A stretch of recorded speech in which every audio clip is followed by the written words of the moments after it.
নমস্কার, আমার পণ কবি মদনমোহন তর্কালঙ্কার। সকালে উঠিয়া আমি মনে মনে বলি, সারাদিন আমি যেন ভালো হয়ে চলি। আদেশ করেন যাহা মোর গুরুজনে, আমি যেন সেই কাজ করি ভালো মনে। ভাই বোন সকলেরে যেন ভালোবাসি, একসাথে থাকি যেন সবে মিলেমিশি। ভালো ছেলেদের সাথে মিশে করি খেলা, পাঠের সময় যেন নাহি করি হেলা।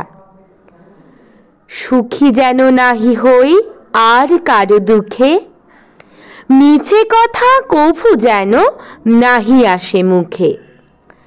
সাবধানে যেন লোভ সামলিয়ে থাকি, কিছুতে কাহারে যেন নাহি দি ফাঁকি।